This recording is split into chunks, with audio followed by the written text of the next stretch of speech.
దేహిన అస్మిన్ యథా దేహే, యథా దేహే ఈ దేహంలో దేహి అనేవాడు ఒకడు ఉన్నాడు. ఆ దేహి నీ ఒక్క దేహంలోనే కాదు అన్ని దేహాల్లో ఉన్నాడు. వాడికి అన్ని దేహాల్లో ఒకటే పేరు. ఎందుకంటే నిన్నడిగినా నువ్వు నేననే అంటావు, వీడిని అడిగినా వీడు నేను అనే అంటాడు. ఎప్పుడు కూడా నేను కాదని అంటలే, వాడు అని ఎవరిని అంటలే కదా. వాడిని అడిగితే కూడా వాడు నేనంట. కాబట్టి నేను త్వం అనేది, నీవు అనేది, నేను అనేది, వాడు అనేది మూడు కూడా ఒకటే కదా. ఎవరి పాయింట్ ఆఫ్ వ్యూలో? నేను పాయింట్ ఆఫ్ వ్యూలో. లేకపోతే వాళ్ళందరూ వేరే. అందుకని ఆ నేను అనే ఒకడు ఉన్నాడు, వాడి పేరు దేహి. వాడు ఎన్ని దేహాలు ధరించాడు అని చెప్తున్నాడు.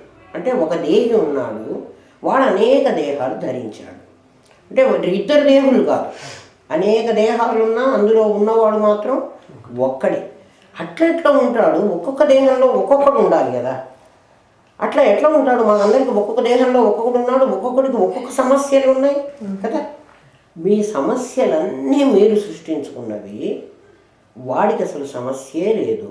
ఇది ఎట్లా అర్థం చేసుకోవాలంటే, ఒక చోట తాడు పడి ఉంది చీకట్లో, ఒక తాడు ఉంది. ఆ తాడు ఎప్పుడూ కూడా పాము కాలేదు. తాడు ఒకప్పుడు పాము కాలేదు, తాడు మీద పాము పుట్టలేదు కదా. ఆ తాడు ఒకడికి పాములాగా కనిపించింది. ఎప్పుడైతే అక్కడ పామును చూశాడో, ఇప్పుడు తాడును చూడలేవాడు, వాడు చూస్తున్నదే పాముని. పామును చూశాడో వాడికి భయం పుట్టింది. ఒక భయమే కాకుండా ఇంతకుముందు వాడి అనుభవం మనస్సులో ఏదో ఉంటుంటే ఆ అనుభవం ప్రకారం పాము గరిచి చచ్చిపోయిన వాళ్ళందరూ కూడా వాడికి గుర్తొచ్చారు. వాడికి కాళ్ళల్లో వణుకు పుట్టింది. ఇప్పుడు వీడి వణుకు పుట్టడానికి, వీడి భయం కలగడానికి, వీడికి పాత జ్ఞాపకాలు తిరిగి రావడానికి కారణం ఎవరు అంటే ఆ పాము. తాడంటే వాడికి భయమే ఉంటుంది. ఎవడో అక్కడ పాము ఉంది అనేటప్పుడు వీడు పాముని గబగబా అరిచేశాడు.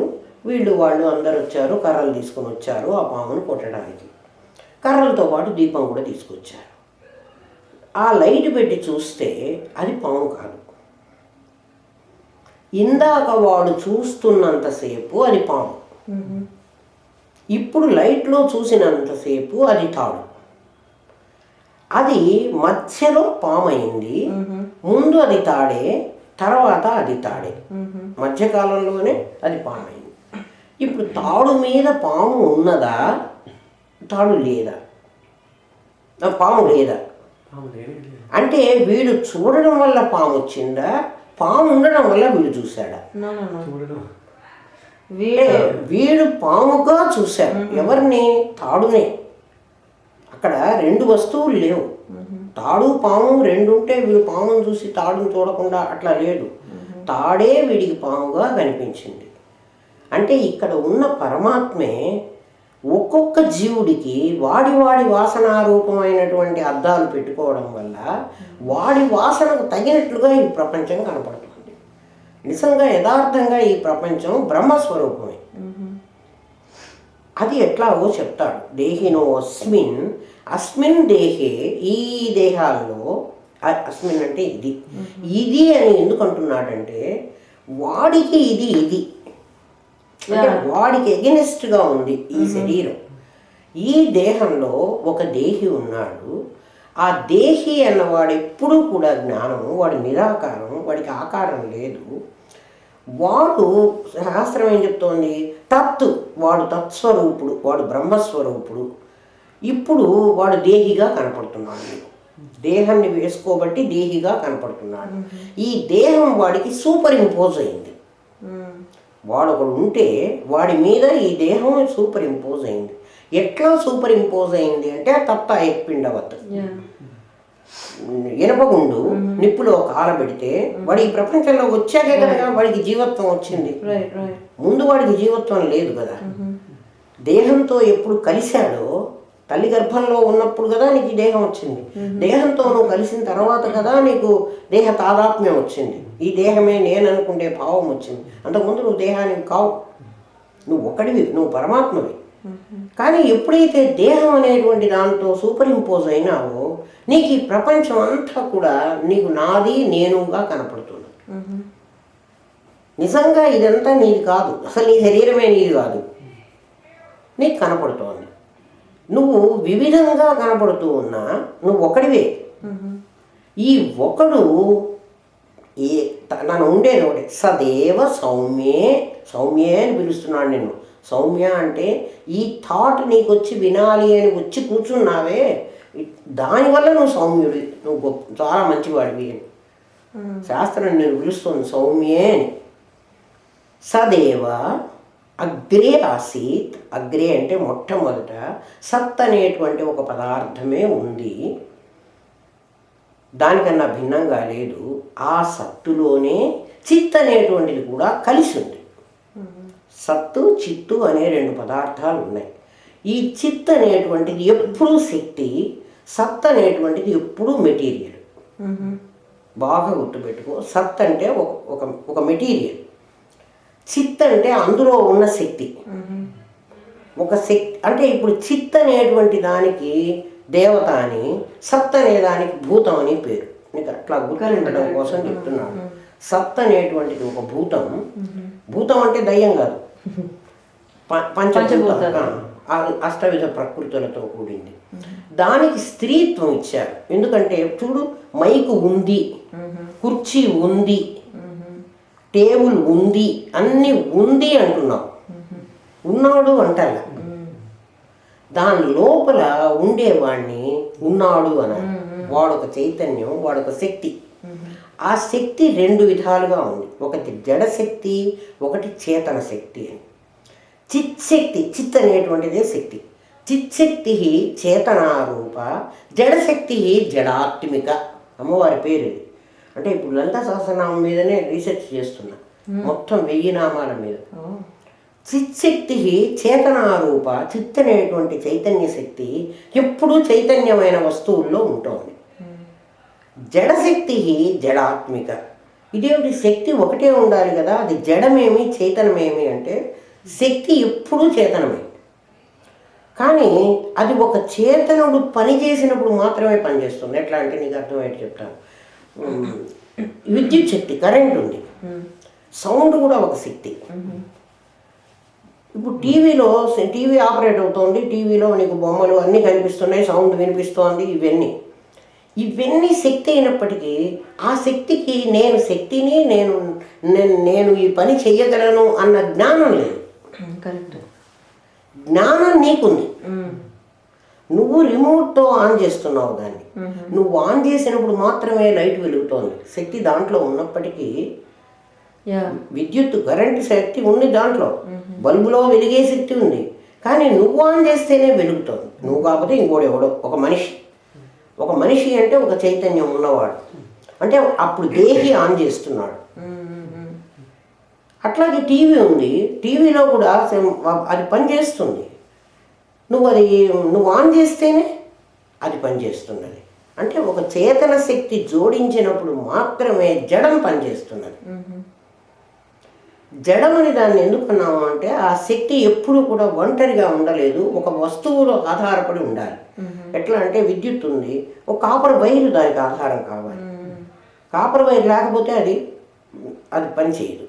ఈ కాపర్ వైర్ ఏమిటి అంటే ఆ విద్యుత్తును ప్రవహింపజేసే శక్తి. అంటే ఇప్పుడు విద్యుత్ అక్కడ ఉన్నప్పుడు పొటెన్షియల్గా ఉంది, ఇక్కడ కైనటిక్ అయింది. లేకపోతే అంటే శక్తి ప్రవహిస్తుంది.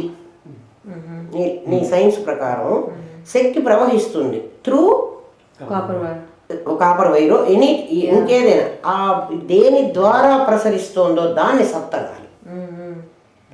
సత్ అనేది ఒక మెటీరియల్, కాపర్ వైర్ అనేటప్పటికీ అది పృథ్వీతత్వం కదా. ఏదైనా ఒక పృథ్వీ సత్తులో నుంచే శక్తి ప్రవేశించాలి, అది నడవాలి. అందుకని సదేవ సౌమ్యేద అగ్రే ఆసీత్. సత్ అనే ఒక పదార్థం, సత్ ఒక్కటి మాత్రమే అగ్రే ఆసీత్. ఈ ప్రపంచం అంతా సద్రూపమే, సత్తును వదిలేసి ఇంకోటి ఏం లేదన్నాడు. ఆ సత్తు చిత్తు కలిసే ఉంటుంది. అదే అర్ధనారీశ్వర తత్వం. ఆ చిత్తు కలిసి ఉందంటే చిత్తు అమ్మవారని స్వామి అని నీ ఇష్టం ఎటన్నా పెట్టుకో. రూపాయికి బొమ్మ వైపు బొరుసు వైపు రెండు ఒకటే వాల్యూ. విడగొట్టితే నీకు వాల్యూ లేదు. అట్లా సచ్చిత్తులు నువ్వెప్పుడు వేరు చేయడానికి వీల్లేదు. ప్రతి పదార్థంలో సత్తు చిత్తు రెండు ఉంటాయి. అవి లేకుండా ఉండడానికి వీల్లేదు. అందులో చిత్ అనేటువంటిది చేతన శక్తి, సత్ అనేటువంటిది మెటీరియల్ కదా. అంటే ఏదైనా సబ్స్టెన్స్, ఒక వస్తువు, ఆ వస్తువు మీద వస్తువుని వసతి ఉన్నది. వసతి అంటే ఎగ్జిస్ట్ అవుతోంది. వసతి అనేటువంటి దాని మీద వస్తువు అనే పేరు వచ్చింది. వసతి అంటే ఉంటున్నది. ఆ బట్ట ఉన్నది, మైకు ఉన్నది, పుస్తకం ఉన్నది. ఉన్నది అంటున్నావు. శవం ఉన్నది, చచ్చిపోతే శవం ఉన్నది అంటున్నావు కదా. ఉన్నది అని చెప్తున్నావు అంటే దాంట్లో తప్పకుండా చిత్తు ఉండి ఉండాలి, అంటే చైతన్యం ఉండి ఉండాలి. మరి శవం ఉన్నది అన్నప్పుడు శవానికి కూడా చైతన్యం ఉంటే అది శవం ఎందుకైంది? అది మనిషి బతకాలి కదా, బతికి ఉండాలి కదా. అంటే ఇప్పుడు శవంలో చైతన్యం లేదందామా? శవంలో చైతన్యం ఉంది, పొటెన్షియల్గా ఉంది, ప్రవహించలే. మీకు అర్థమైంది కదా. ప్రవహించలేదంటే ఏమిటి? ఇంద్రియాల ద్వారా, ఇంద్రియాలే కదా సత్తుని. సత్తు ద్వారా ఆ శక్తి ప్రవహించినప్పుడు మాత్రమే నీకు అది అర్థమవుతుంది. ఎట్లా ప్రవహిస్తుంది? సదేవ సౌమ్యేద అగ్రే ఆసీత్. ఆసీత్ అంటే ఉన్నది. అది ఏమిటి అంటే ఏకం, అది ఒకటి. నా ద్వితీయం, ఇంకోటి ఉండడానికి కూడా దాంట్లో చోట్లేదు, ఇంకోటి పెట్టడానికి కూడా చోట్లేదు. ఎవరికైనా ఇంకో వస్తువు తెచ్చి అట్లాంటిది పెట్టి ఇదిగో రెండు ఉన్నాయి అంటానికి వీల్లేదు. ఒకటే ఉంది. ఒకటి రెండుగా కనపడుతుంది, బట్ అది ఒకటే. రెండుగా కనపడుతుంది అంటే ఏమిటది? సత్తుగా కనపడుతుంది, చిత్తుగా కనపడుతుంది. అంటే నువ్వు ఇటువైపు చూస్తే చిత్తుగా కనపడుతుంది, అటువైపు చూస్తే సత్తుగా కనపడుతుంది. అది రెండు కలిసి ఒకటి. ఆ రెండు విడదీయడానికి వీల్లేవు. అది బ్రహ్మము. ఆ బ్రహ్మము నువ్వే అన్నాడు. అంటే నీలో నిన్నటి వరకు నీ స్ఫురణ ఉంది అని చెప్తున్నాడు కదా. ఈ స్ఫురణతోనే నువ్వు ఆపరేట్ చేస్తున్నావు శక్తులన్నిటినీ. నీలో ఉన్న జ్ఞానం అనే శక్తితోనే, అదే చిచ్చక్తి నీ లోపల ఉంది. అది నీ ఇంద్రియాల ద్వారా ప్రవహిస్తోంది. దాంతోనే నువ్వు పని చేయిస్తున్నావు. ఒక్కొక్క జడశక్తుల్ని కూడా పని చేయిస్తున్నావు. ఆ నీవు సదేవ నువ్వు ఉండి తత్సృష్ట్వా దీన్ని సృష్టించుకుని నువ్వే తదేవ అనుప్రావిశత్ అందులో నువ్వే చేరావు. నీకు ఉపాదాన కారణము నిమిత్త కారణము అని రెండు కారణాలు ఉన్నాయి. అంటే ఒక వస్తువు తయారవ్వకుండా తయారవ్వాలంటే మట్టి కావాలి, కుమ్మరివాడు కావాలి, ఒక దాన్ని తయారు చేయడానికి ఇన్స్ట్రుమెంట్స్ కావాలి ఏదో ఒకటి. అట్లా కంసలివాడు కావాలి, బంగారం కావాలి. దాన్ని తయారు చేయడానికి వాడి దగ్గర సుట్టో దాగలో అవి ఏవో వస్తువులు ఉండాలి. పరమాత్మ అట్లా వస్తువులు ఏం లేవుట, లేకుండా తానే తయారైనట్ట, అందులో తానే కూర్చున్నట్ట. ప్రతి పదార్థంలో తానే కూర్చున్నాడు, తానే ఉన్నాడు. అట్లా ఎట్లా ఉంటాడు పరమాత్మ? ఇప్పుడు ఇందాక పరమాత్మ నీకు నిరాకారం అని చెప్పాను. వాడికి ఆకారం ఉండదు. ఉండటము కనిపించటము అనే రెండే వాడి గుణాలు. నువ్వు ఎక్కడన్నా చూడు, ఉండటము కనిపించడం, ఎగ్జిస్ట్ అవ్వటము అపీరెన్స్, ఈ రెండు దేంట్లో ఉంటాయో అది పరమాత్మ అని లెక్కేసుకో. అది కాక ఇంకా ఆ వస్తువులో ఇంకా వేరే 7 ఉన్నాయి. ఉండటము కనిపించడము కాకుండా ఇంకా 7 ఉన్నాయి. ఏమేమి ఉన్నాయి? శబ్ద స్పర్శ రూప రస గంధ అనేటువంటి తన్మాత్రలు. తన్మాత్రలు అంటే నీకు తెలుసు కదా. శబ్దం అంటే ఆకాశానికి శబ్దం అనేది గుణం, ఆకాశ గుణం శబ్దం. 2 వస్తువుల్ని ఇట్లా మనం కొట్టామనుకో, మేఘాలు 2 కొట్టుకుంటాయి, వెంటనే ఉరుము వస్తోంది, అంటే శబ్దం వస్తోంది. మనం అనుకుంటాం ఇవి కొట్టుకోవడం వల్ల శబ్దం వచ్చింది, ఒకదానికొకటి రాపిడి వల్ల కాదు. 2 వస్తువులు ఇట్లా దగ్గరికి వస్తే ఈ మధ్యలో ఆకాశం ఉంది కదా, ఈ ఆకాశం ప్రెస్ అవుతోంది, అందువల్ల శబ్దం వస్తోంది. వస్తువుల వల్ల అని అనుకుంటాం. అంటే మన దృష్టి వస్తువుల వల్ల అంటుంది, నిజంగా వస్తువుల వల్ల కాదు. ఈ మధ్య ఉన్న ఆకాశానికి శబ్దం అనేది గుణం. ఆకాశానికి శబ్దం, వాయువుకు శబ్ద స్పర్శ రెండు. శబ్దము స్పర్శ. వాయువుకు కూడా శబ్దం ఉంది, స్పర్శ ఉంది. గాలి హోరున వీస్తోంది అంటాం. ఆ హోరు శబ్దం ఏమిటి? అగ్నికి శబ్ద స్పర్శ రూప అనేటువంటి ఇంకా 3 ఉన్నాయి. జలానికి శబ్ద స్పర్శ రూప రస అనే 4 ఉన్నాయి. భూమికి శబ్ద స్పర్శ రూప రస గంధ అనే 5 ఉన్నాయి. అంటే ఉత్తరోత్తరములు శ్రేష్టములు అంటాడు. అంటే ఏమిటి? దీనికి 5 ఉంటాయి, దీనికి 4 ఉంటాయి, దీనికి 3 ఉంటాయి, దీనికి 2 ఉంటాయి, దీనికి 1 ఉంటుంది. ఈ మొత్తం కలిస్తే 15. అర్థమైందా? ఈ 15 దాన్ని పంచదశి అంటారు. అంటే 15. 16వది కళ. ఈ 15 కళలు ప్రతిరోజు ఒక్కొక్కటి చొప్పున భూమి తిరుగుతోంది కదా, ఈ భూమిలోనే కదా ఈ కళలన్నీ ఉన్నాయి. భూమిలో 5 ఉన్నాయి. భూమిలోనే నీరుంది, భూమిలోనే నిప్పు ఉంది, భూమిలోనే గాలి ఉంది, భూమిలోనే అన్ని ఆకాశం ఉంది, అన్నీ దీంట్లోనే ఉన్నాయి మనకు కనపడుతూ. ఈ ఒక్కొక్కటి సూర్యుడికి ఈ భూమి అడ్డం పడ్డప్పుడు తిరుగుతోంది కదా భూమి. అట్లా తిరుగుతున్నప్పుడు చంద్రుడి మీద ఒక్కొక్క కళ పడుతుంది. 15 రోజులు 15 కళలు పడితే 15 డేస్ నీకు మొత్తం దాని మీద పడి పూర్ణిమ రోజు 15 ఉన్నాయన్నమాట. అంటే ఏమిటి? శబ్దస్పర్శ రూపరసగంధాల్లో 5 మొత్తం పంచభూతాల్లో ఉన్న 15 కళలు చంద్రుడి మీద పడ్డాయి. అర్థమైందా? అమావాస్య వచ్చేటప్పటికి ఒక్కొక్కటి తగ్గుతూ వస్తాయి. 16వ కళ వీడి దగ్గర ఉంది. ఎవరు? సూర్యుడి దగ్గర ఉంది. అది అమావాస్య రోజు ఉంటుంది. అందుకు అమావాస్య తమిళ్లోకి చాలా శ్రేష్టమని. అంటే ఈ 5 భూతాల కళలు కాకుండా పరమాత్మ కళ అది. Okay okay. పరమాత్మ కళ. అమావాస్య రోజు పరమాత్మ కళ భూమి మీద పడుతుంది. ఈ 15 కళలు పడవు. అందుకే అమావాస్య శ్రేష్టం అంటారు. నిత్య, ఆమె పేరు నిత్య, ఆ కళ పేరు నిత్య. నిత్య అంటే ఎప్పుడూ ఉండేది. వీళ్ళందరూ వృద్ధి క్షయాలున్నాయి, పెరుగుతున్నాయి, తగ్గుతున్నాయి. నిత్య షోడశిక రూప. నిత్య షోడశిక అంటే 16, 16th. 16వ కళ ఆ సూర్యుడి మీద ఉంది, సూర్యుడి లోపల ఉంది.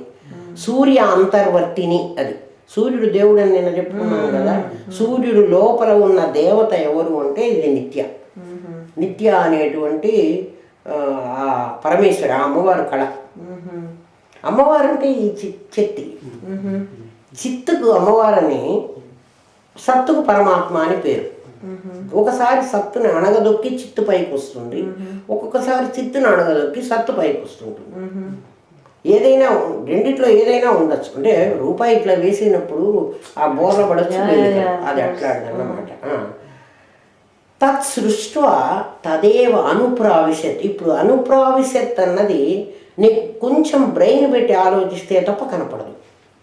ఎట్లా అంటే నీ దగ్గర రూపాయి బిళ్ళ ఉంది, రూపాయి కంటే 100 బిల్స్ నోటు చెప్తే మీకు బాగా అర్థమవుతుంది. అది కాగితమే, బట్ దాని లోపల $100 ఉన్నాయి.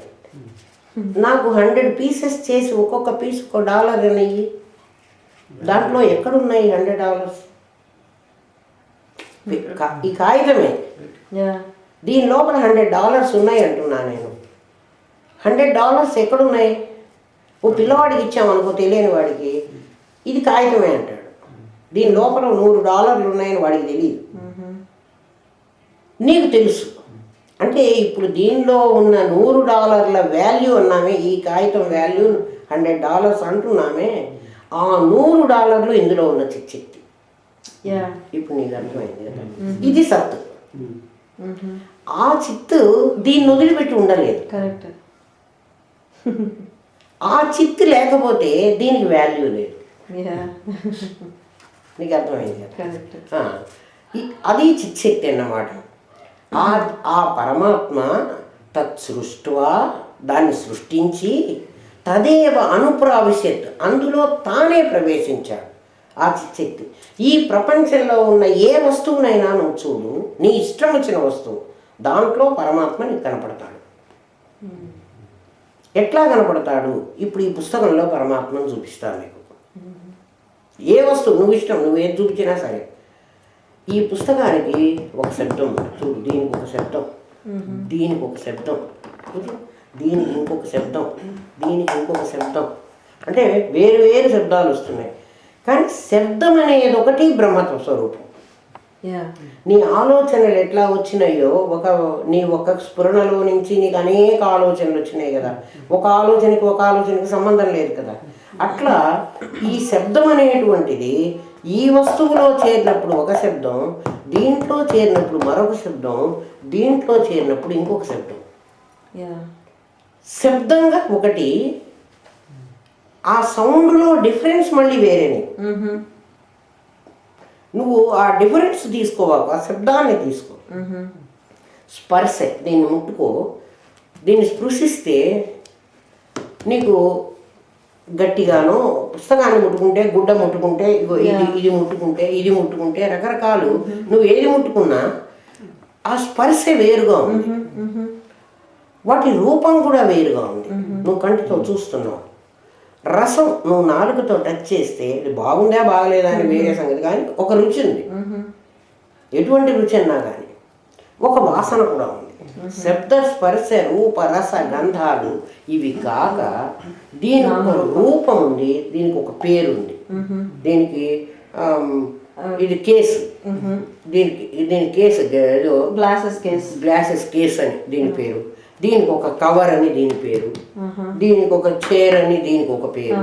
అట్లా రకరకాలు నామం కూడా ఉంది. నామం కూడా ఇంక్లూడ్స్ దీంట్లోనే.